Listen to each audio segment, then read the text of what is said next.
साधारण धनुष नहीं था, धनुष भी बढ़ गया होगा क्या, और भी बहुत सारे उसके भाव हैं।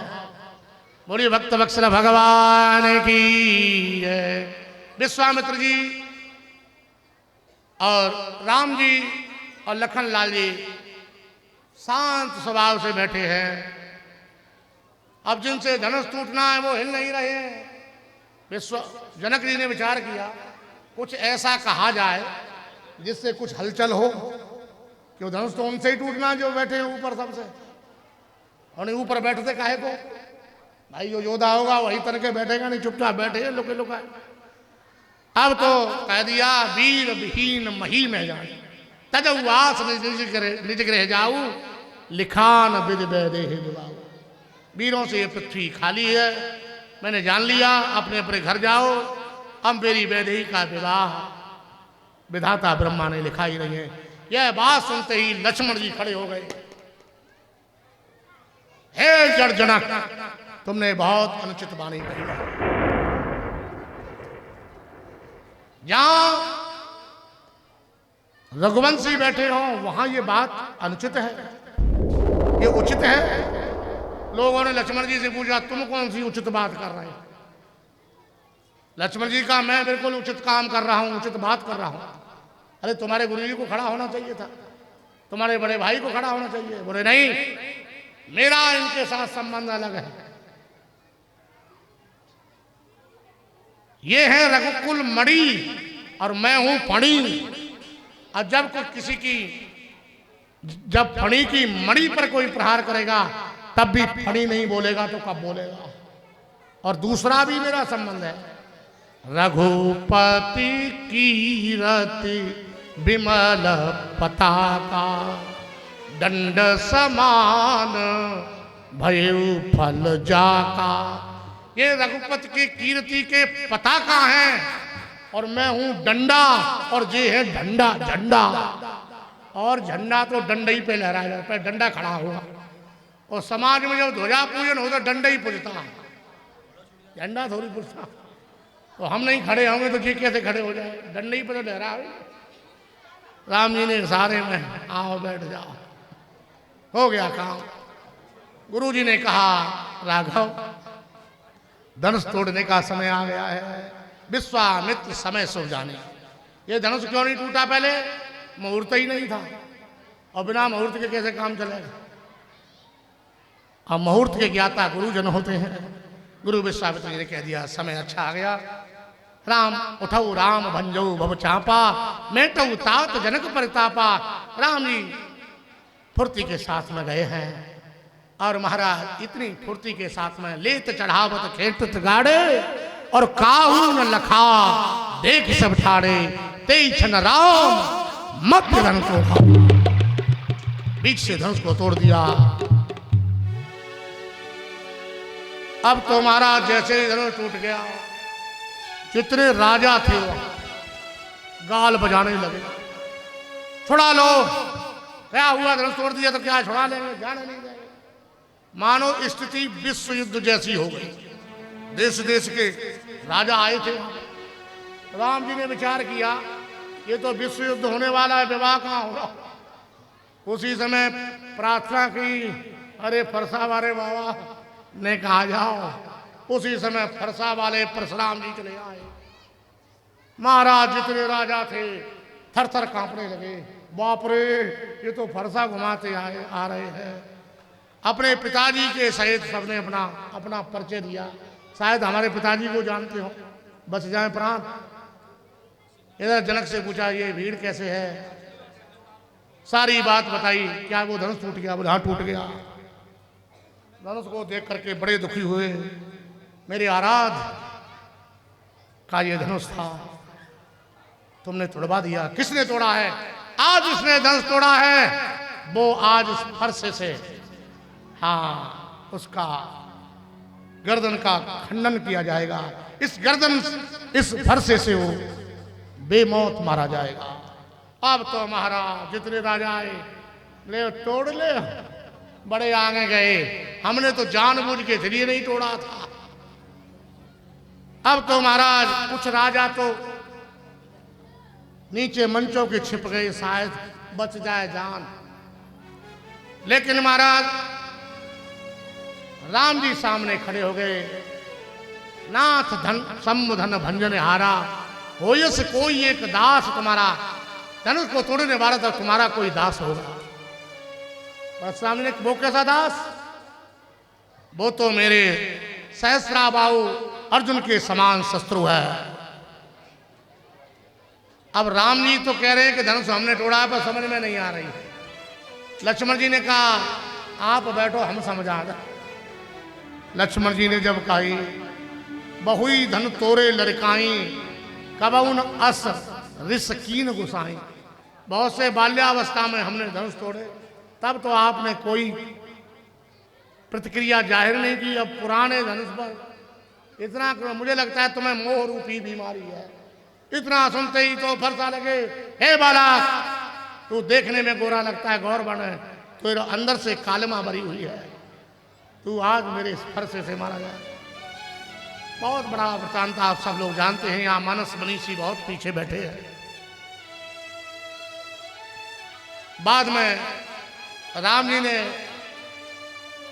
परशुराम जी से कहा, जैसे तुम्हारी निष्ठा है, आपका अपराधी सामने है। समझ गए, वक्षस्थल को देख करके पहचान गए। प्रभु आप आ गए, मेरी शंका को दूर करिए, इस धनुष के ऊपर बाण चढ़ाओ। जैसे ही धनुष बाण को हाथ में लिया, अपने आप बाण चल गया। महाराज परशुराम जी समझ गए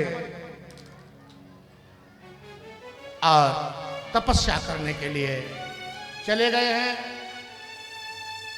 परिक्रमा करके वो जो धनुष के ऊपर बाण चढ़ाया था, परशुराम जी से पूछा, इसे अब कहां छोड़ूं मैं? बोले कहीं मत छोड़ो, मेरे पुण्यों को नष्ट करो। हाँ, मेरे पुण्यों को नष्ट कर दो, मुझे अब जरूरत नहीं है। परशुराम जी तप करने के लिए चले गए हैं। इधर में जयमाल का कार्यक्रम हुआ है। अब समस्या फिर से आ गई। राम जी की उम्र भी बड़ी है, मुकुट भी 1.5 फुट का पहने थे। सीता जी छोटी हैं, माला पहना है तो कैसे पहना है? सखियों ने कहा कि झुक जाओ। राम जी का झुक नहीं सकते हैं, और पहली बार ससुराल में झुक गए तो जीवन भर झुकना पड़ेगा। सखियों ने लक्ष्मण जी की तरफ इशारा किया, ये काम के व्यक्ति हैं, सुनो तुम ही कुछ कहो। बोले मैं कैसे कहूँ, बड़े भाई हैं। बोले तुम्हारी भी राधे राधे यहीं से करवा देंगे। लक्ष्मण जी अच्छा, तो फिर क्या बात है? साष्टांग लेट गए। राम जी ने कहा तुम ऐसे अवसर पर प्रणाम कर रहे हो? बोले पहली बार भैया और भाभी की जोड़ी का दर्शन कर रहा हूँ, इससे बड़ा मेरे लिए सौभाग्य क्या होगा। लखन खड़े हो जाओ। बोले प्रभु आज तो तुम अपने ही हाथों से मुझे उठाओ, मुझे बहुत आनंद आवेगा। राम जी उठाना चाहते हैं, तब तक सखियों ने इशारा कर दिया, डारो। जयमाल सीता जी ने राम जी को पहनाई। बोले सिया रामचंद्र की। पुष्पों की वर्षा होने लगी। इधर में अयोध्या में दूत भेजे गए हैं, बारात आई है। और महाराज आप सब लोग जानते हैं, राम लक्ष्मण भरत शत्रुघ्न चारों भाइयों का विवाह विधिवत हुआ है। और इसके बाद में खूब दावत दी गई। और महाराज दावत के समय पर गाली गाई जाती है। राम जी के रूप को देख करके मिथिला की माताएं गाली देते समय भूल गईं अब देश को नाम, तो देने लगी मिथिलेश ही गाली। महाराज जनक कोई गाली देने लगी। ऐसे है मेरे प्रभु राम। और क्या, आज महाराज विदाई का समय आया है। सारे जनकपुर के लोग व्यथित हो गए हैं। महाराज जनक बहुत रोए हैं। आज विदाई हुई है। राम जी ने सीता जी से कहा कोई ऐसी योग माया प्रदर्शित करो ताकि ये लोग विदाई हो जाने दें। बहुत बड़ी शोक की स्थिति, शोक की लहर उठी है। विदाई के समय पर महाराज जनक कह जानकी रोबन लागे। आज विदाई हुई है, बारात अयोध्या में आई है, अगवानी हुई है। आज अयोध्या में मंगल है। कुछ दिन सब ठीक ठाक रहा। कुछ दिन के बाद कैकेयी अम्बा ने 2 वरदान मांगे। प्रथम वरदान में भरत जी को राज्य, राम जी को वनवास। राम लक्ष्मण सीता जी के साथ वन में गए हैं।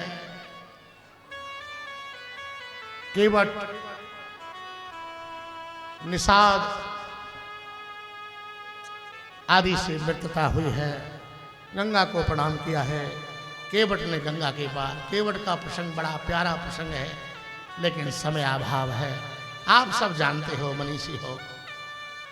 वैसे मैंने जितनी सुनाई है इतनी राम कथा भागवत में है नहीं।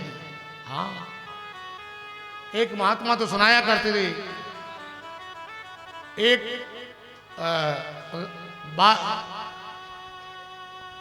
बात बात को बातन्ना, तुलसी धर गए लिख के पोथन्ना। एक छत्री एक बामन्ना, बाने बाकी नार चुराई, बाने बाको मारन्ना। तुलसी बाबा भोले भाले लिख के धर गए पोथन। इतना ही रामायण है। वन में गए हैं। केवट ने नाव से पार उतारा है। भगवान ऋषि मुनियों के आश्रम में पधारे। सब का आशीर्वाद लेकर के भगवान चित्रकूट में आए हैं। इधर में भरत जी पूरे परिवार के साथ में यहाँ आए हैं। इधर में महाराज दशरथ का देह त्याग हुआ है, उनका संस्कार किया है। भरत जी चित्रकूट आए हैं। आपस में समझौता के लिए भरत ने बहुत प्रयास किया कि जिंदगी भर में वन में रहूंगा, राम जी अयोध्या चले जाएं, लेकिन ये समझौता बना नहीं। बात राम जी के ऊपर आ गई। राम जी ने भरत जी को समझाया, भरत जी तुम मेरे भाई हो। हमारे पिताजी ने अपनी बात रखने के लिए प्राण तक त्याग दिए, और हम दोनों भाई क्या पिता की बात भी नहीं रख सकते हैं? भरत जी ने कहा तो जाऊं किस सहारे से? चरण पादुका लेकर भरत जी अवध में आए हैं। इधर में राम जी पंचवटी पहुंचे हैं। पंचवटी पर सुपर्णखा आई है। विवाह का उसने प्रस्ताव रखा।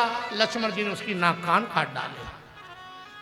खरदूषण आया है, उसका वध हुआ है। आगे रावण आया है मारीच का साथ करके। मारीच का भगवान ने वध किया है। रावण सीता जी का हरण करके ले गए हैं। इसके बाद भगवान खोजते हुए गए हैं आगे।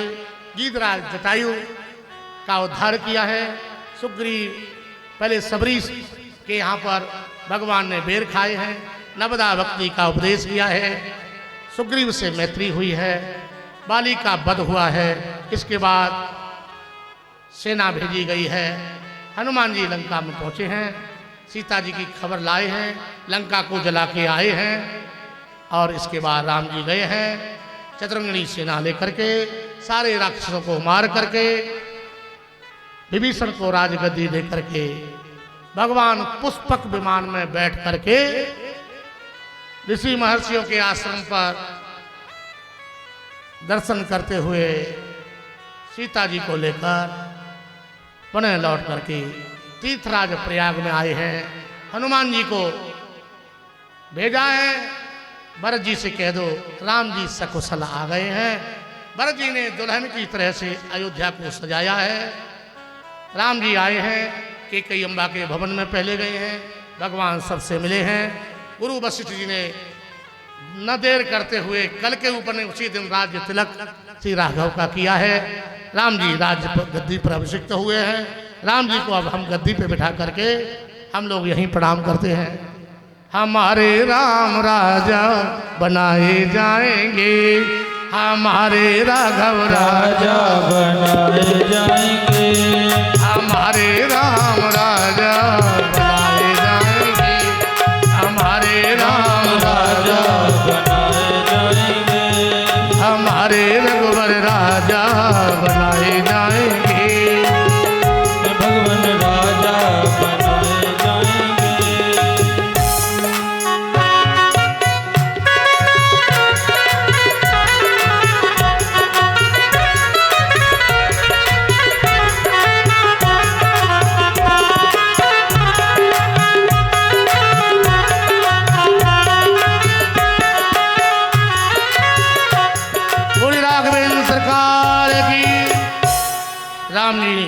जब से राजगद्दी पर बैठे, राम राज्य बैठे त्रैलोक्या, हर्षित भय गए सब शोका। और 22 जनवरी को हमारे रामलला सरकार अवध में गर्भगृह में विराजमान हो रहे। ये भी हमारे बड़े गौरव की बात है। बोलिए राघवेंद्र सरकार की।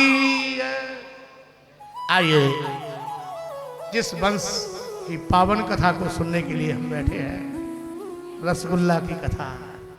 नारायण के ब्रह्मा, ब्रह्मा के अत्रि और अत्रि के चंद्रमा हुए, और इसी वंश में मेरे प्रभु राम का अवतार हुआ। बोलिए भक्त वत्सल भगवान के। चंद्रवंश में एक राजा हुए यदु। यदु के वंश में आगे हुए देवमीन। उनकी 2 पत्नी हुई, एक से सूरसेन, दूसरी से अर्जन्य पर्जन्य। सूरसेन के बेटा हुए वसुदेव, और अर्जन्य पर्जन्य के 9 नंद हुए। हाँ, जैसे नंद बाबा और ये चाचा ताऊ के हैं वसुदेव जी और नंद बाबा। बोलिए भक्त वत्सल भगवान की जय। सुखदेव जी ने कथा श्रवण कराई। भगवान श्री कृष्ण ने मथुरा में जन्म लिया, गोकुल में पलना झूले, बाल लीलाएं की, रासलीला की, काली नाग का मर्दन किया, कंस का मर्दन किया। इसके बाद में भगवान द्वारिका में पहुंचे हैं।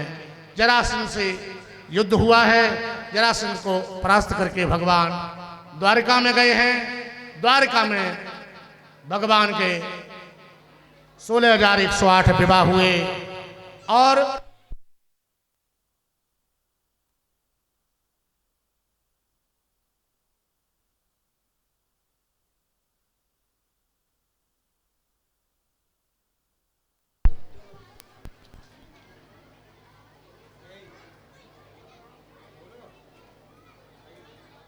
श्री राधे। और 16,108 विवाह हुए, 10-10 पुत्र, एक पुत्री, कुल मिला के 56 करोड़ यादव यदुवंशी कहलाए। आगे आपस में लड़ झड़ करके इनकी मृत्यु हुई। बाद में बहेलिया ने बाण मारा भगवान के चरण में, भगवान भी अपने धाम के लिए चले गए। सुखदेव जी मौन हो गए। राजा परीक्षित का गुरु जी कथा सुनाओ। बोले हो तो गई कथा। बोले गुरु जी मान नहीं सकता हूं। जिन भगवान ने मेरी मातृ गर्भ में रक्षा की हो, उनकी कथा चुटकी में सुना दी। बोले सुना तो दई, लेकिन धन्य है महाराज परीक्षित। परीक्षित ने कहा आपने बलराम को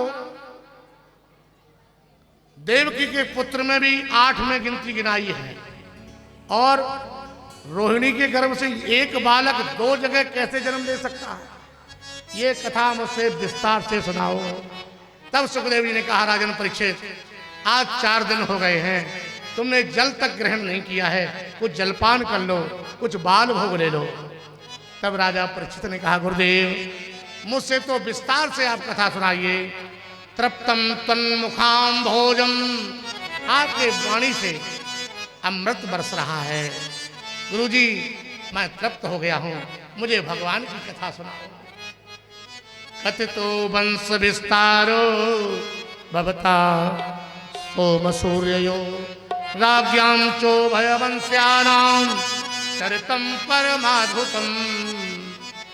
मुझे विस्तार से श्री कृष्ण के वंश को सुनाओ, जिस वंश में भगवान ने जन्म लिया उस चंद्र वंश को विस्तार से सुनाओ। तब जो है राजा परीक्षित ने कहा कौरव और पांडव रूपी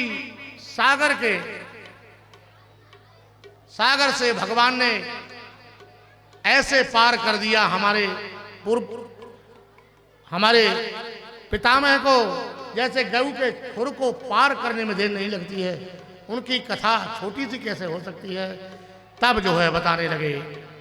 बोलिए भक्त वत्सल भगवान की जय। मथुरा में एक राजा हैं, उनका नाम है, 5 मिनट और रह गई है, 5 मिनट, 5 मिनट है, 5 मिनट मैं पहुंच दूंगा मथुरा।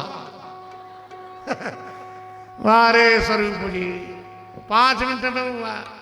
राजा परीक्षित तो कह रहे तुम तो सुनाते रहो, और यहाँ हमारे परीक्षित भी शांत बैठे हैं भगत जी, मस्त रहे सुबह से शाम तक, और तुम्हें पता नहीं लेट आए हो फिर जल्दी। बोली भक्त वत्सल भगवान की। आज मथुरा के राजा उग्रसेन हैं, उनके बेटा का नाम है कंस। कंस का जन्म हुआ, ब्राह्मणों को कुंडली दिखाई, ब्राह्मणों ने कहा ये सनातन धर्म का विरोधी होगा, ये न यज्ञ को पसंद करेगा, न किसी धार्मिक अनुष्ठान यज्ञ को पसंद करेगा। महाराज उग्रसेन ने कहा ऐसे पुत्र की मुझे जरूरत नहीं है, यमुना में फेंक दिया।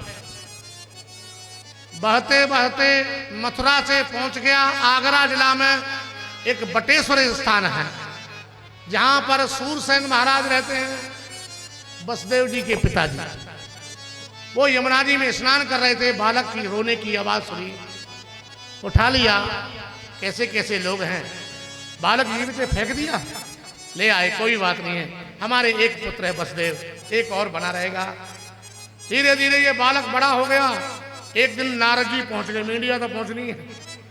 नारद जी को देखकर बसदेव ने प्रणाम किया, इस कंस ने भी प्रणाम किया।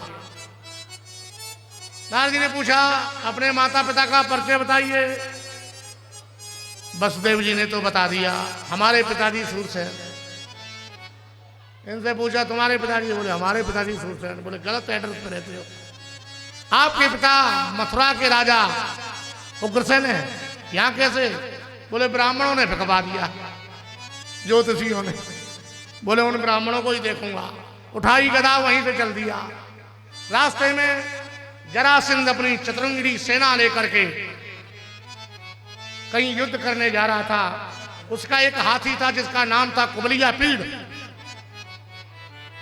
वो बिगड़ गया महाराज, सपाचे में ही नहीं आवे। कंस ने देखा अच्छा हाथी मचल गया है, हाथी को पकड़ करके बस में कर लिया। जरासंध ने देखा बड़ा योद्धा है ये तो, अपनी दोनों बेटियों का विवाह कर दिया। उसकी 2 बेटी थी, अस्ति और प्राप्ति, दोनों का विवाह कर दिया, और ये हाथी दहेज में दे दिया, भाई इसको तुम ही रखो। बहुत सारी सेना, दास दासियां, धन सोना चांदी दान में दिया। अब तो और ठाठी बन गई। आया है मथुरा को चारों तरफ से घेर लिया है। ब्राह्मण यज्ञ कर रहे थे, इंद्राय स्वाहा, जाते ही ललकारा बंद करो यज्ञ। ललकारा है, ब्राह्मण भागे भागे उग्रसेन के पास आए, बोले महाराज आ गया जिसको फेंका था। जैसे ही पहुंचा है उग्रसेन ने बहुत समझाया, बोले पिताजी तुम्हारी बुद्धि सत्या गई है, इनकी बातों में आ गए, अब तुम आराम से विश्राम करो। जबरदस्ती मुकुट छुड़ा करके अपने सिर पे लगा लिया, पिताजी को जेल में डाल दिया, जाओ आराम से हवा खाओ। राजा बन गया है, उसने घोषणा कर दी बैन जैसी, कोई न यज्ञ करेगा, न दान देगा, न हवन कराएगा, ब्राह्मणों को भोजन नहीं कोई कराएगा। और महाराज जब इस तरीके की स्थिति होती है तब भगवान का अवतार होता है। जब जब होई धर्म की हानि, जब जब होई धर्म के हानि, बाढ़हि असुर अधम अभिमानी, बाढ़हि असुर अधम अभिमानी, अब तब धरे प्रभु विभेद शरीरा, तब तब धर प्रभु विविध शरीरा, हरहि कृपा निधि सज्जन पीरा, हरहि कृपा निधि सज्जन पीरा, सज्जन पीरा। जब जब धर्म की हानि होती है, पापाचारी दुष्टात्मा दुराचारी बढ़ जाते हैं, तब भगवान किसी न किसी रूप में प्रकट हो जाते हैं। अब तो महाराज इसने बहुत अपराध किए, बहुत पाप किया। अब इसका रिकॉर्ड हो गया खराब। ये जितने भी सत्ताधारी होते ना, ये अपने गुप्तचरों को भेजते रहते कैसा रिकॉर्ड चल रहा है। गुप्तचरों से पूछा रहे कैसा रिकॉर्ड, बोले रिकॉर्ड बिल्कुल खराब, अगले इलेक्शन में निश्चित हार, सत्ता तुम्हें नहीं मिलेगी। अच्छा, बोले तो कोई अच्छा काम करते हैं। अपने चाचा जी देवक की बेटी देवकी के विवाह के लिए निश्चित किया। बोले कहाँ करें विवाह? मैं करूंगा इसका, मैं कन्यादान लूंगा। किसके साथ करें? हमारे मित्र हैं वसुदेव। आज वसुदेव के यहाँ पर गए हैं, रिश्ता पक्का किया है, बारात आई है, विवाह हुआ है।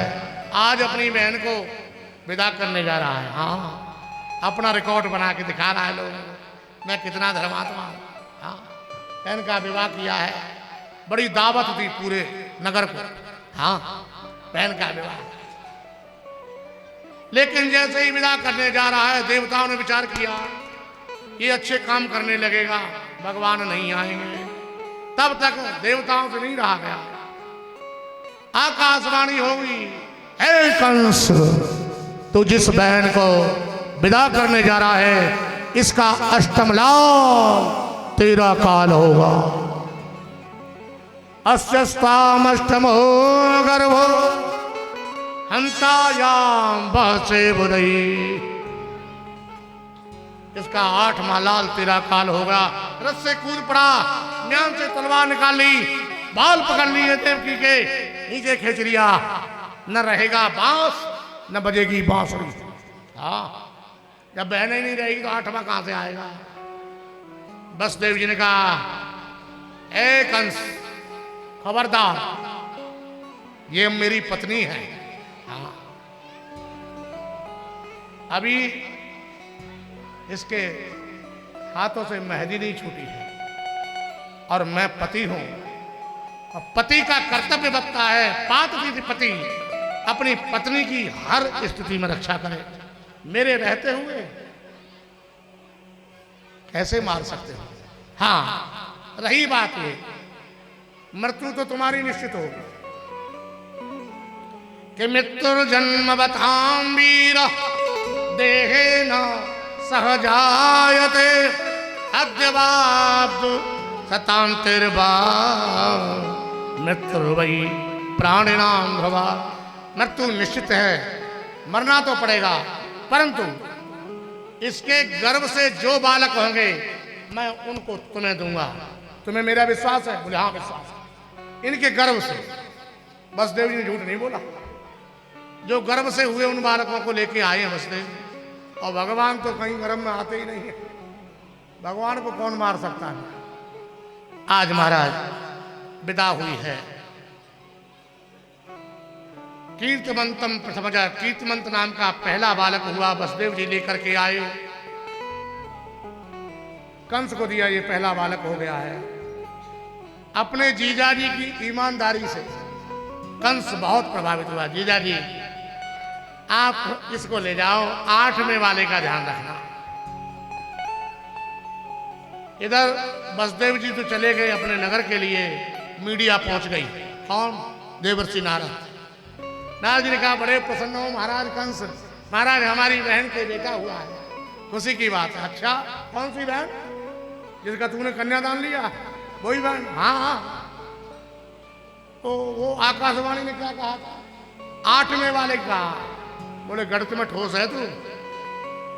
8 रेखा बनाई, गिनती गिनाई, 1 2 3 4 5 6 7 8, और इधर से गिना, ये 8, हर एक को 8 बनाया, बता दिया। कंस ने कहा, गुरु जी मेरी समझ में नहीं आया। अरे मैं रोज जाता हूँ देवताओं के, ये ऐसे ही चलता है गिनती का सिस्टम, तो क्या उसे मार डाले? बोले अब तुझे दिखे तो करना, मैं क्यों कहूँ। और नारद जी तो वहां से चले गए। अब तो महाराज कंस ने वसुदेव देवकी को बुलाया, उस बालक का वध किया है, जेल में डाल दिया है, 6 बालकों को मार दिया है। 7वें में बलराम जी आए हैं, शेषावतार, योग माया के द्वारा रोहिणी के घर में ट्रांसफर कर दिया। अब नंबर आया 8वें वाले का।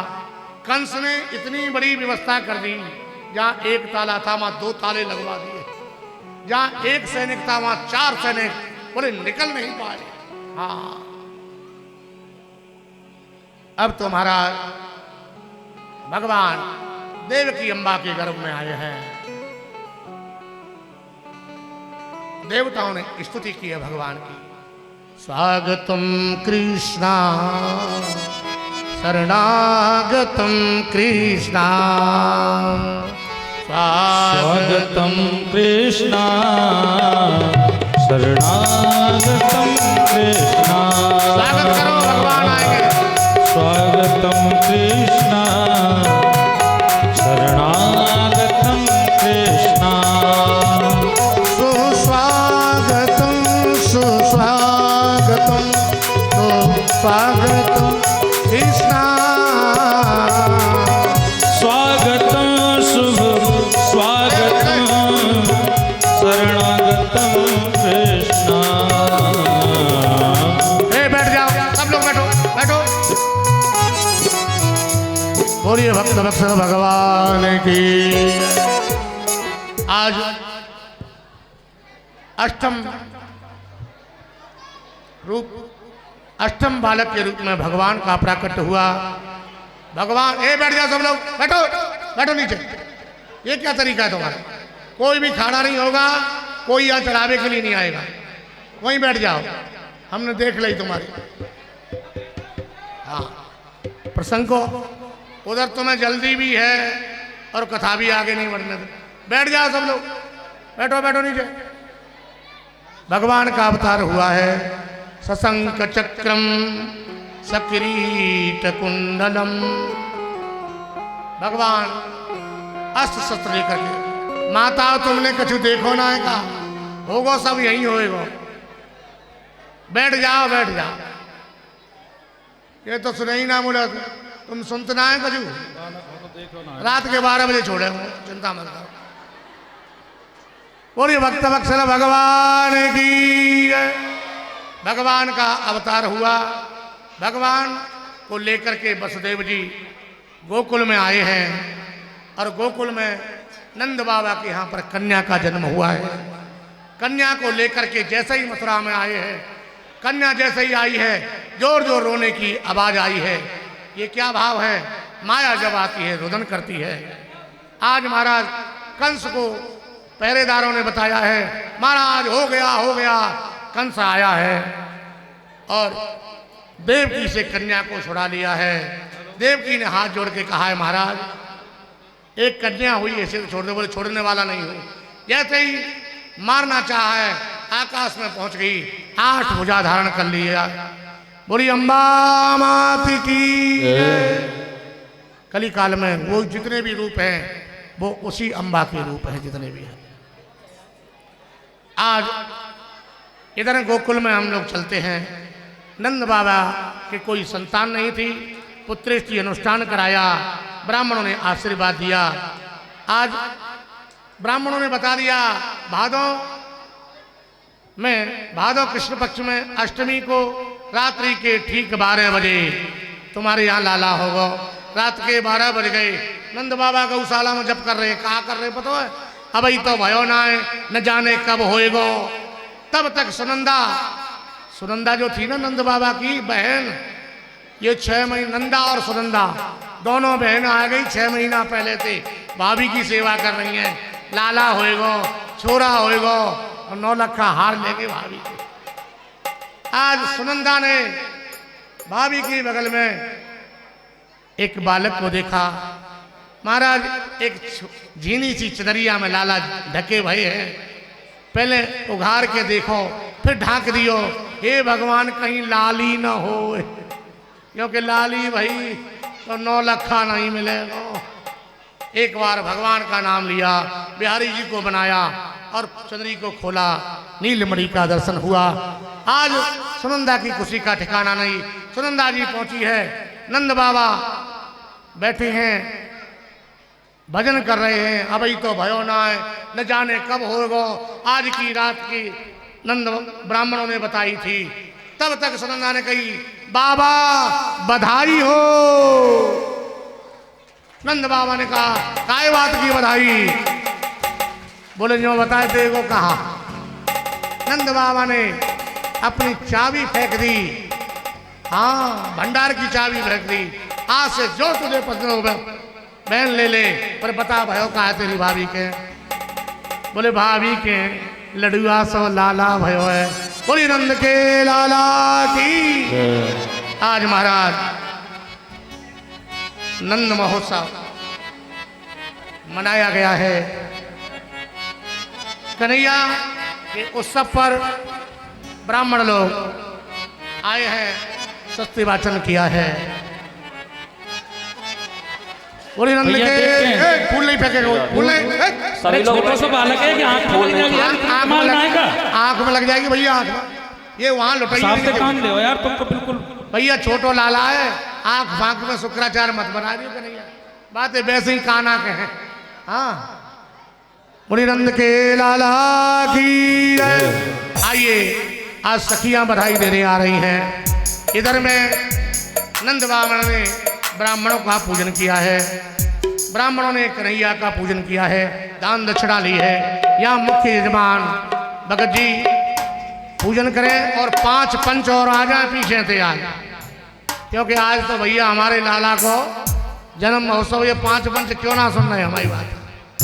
आज तो बधाई लेंगे और बधाई देंगे और बड़ों बा लिफाफो चलेगा आज तो। हाँ कंजूसी से काम चले ना, दे दे मोटर गाड़ी, ब्यासी दे देंगे। तेरी गोद में आयो लाल बधाई दे दे री मैया, तेरी गोद में आयो। ओ भाई रुक जा भैया, दे दे री मैया। भैया एक बात बताओ राधे महाराज, कोई फूल नहीं उड़ाएगा भैया। देखो नहीं हमें देख लो भैया, हम इतनी देर से बक रहे हैं, कछु बहुत देर से कह रहे हैं यार, इंस्ट्रूमेंट समझ तो लो। उधर जनता पे पीछे लग जा, फूलन के चक्कर में ये कहते इंस्ट्रूमेंट बंद हो जाएगा तो घुस गया उसमें भैया। उधर उधर देख के काम करो, आपको बता रहे हैं। अभी रुक जाओ, फिर भी आपकी समझ में नहीं आ रहा है कि किस समय अभी क्या तो करना है। बधाई मांगी जा रही है। खुशी तो तब होगी जब लिफाफे आएंगे, तब फूल बरसाए जाएंगे, और क्या नहीं। अभी लिफाफा आया ही ना। अरे तेरी गोद में आयो लाल बधाई दे दे री मैया, तेरी गोद में आयो लाल बधाई दे दे मैया, दे दे री मैया बधाई दे दे री मैया। ओ दे दे री मैया बधाई दे दे री मैया, तेरी ओ तेरी तेरी गोद में आयो लाल बधाई दे दे री मैया, तेरी गोद में आयो लाल बधाई दे दे री मैया।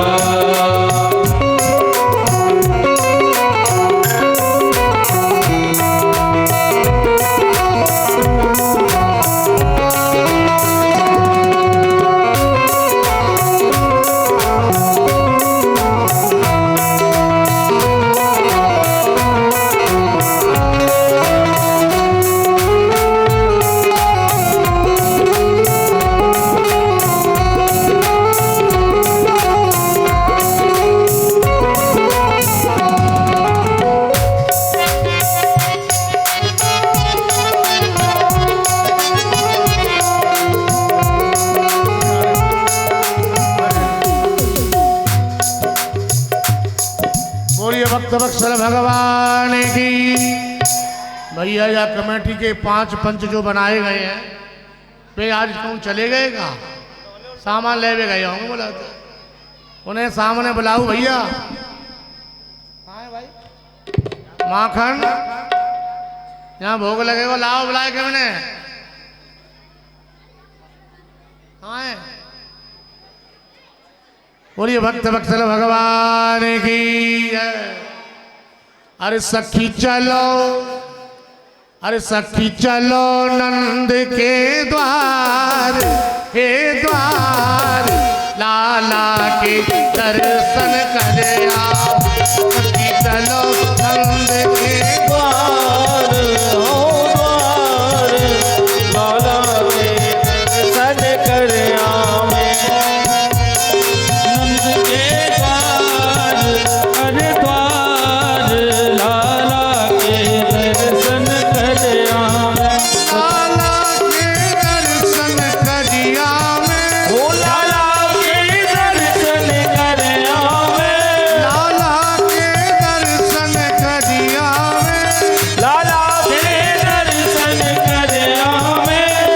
चलो सखी चलो नंद के द्वार, हे द्वार लाला के दर्शन करे आवे।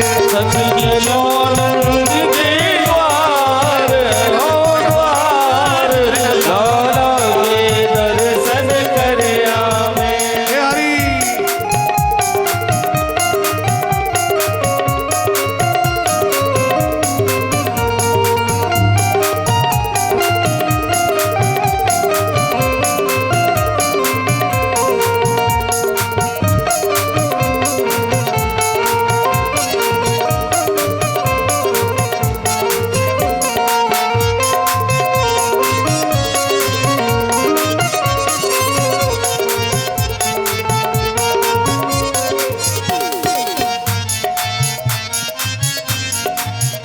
बाबा की अखियन को तारो, बाबा की अखियन को तारो, यशोदा जी को है ये दुलारो, यशोदा जी को है तारो गोपिन को प्राण प्यारो है, गोपिन को प्राण प्यारो है, वो सबको पालन हारो है। वो सबको प्राण निहारो है। सब गावो मंगल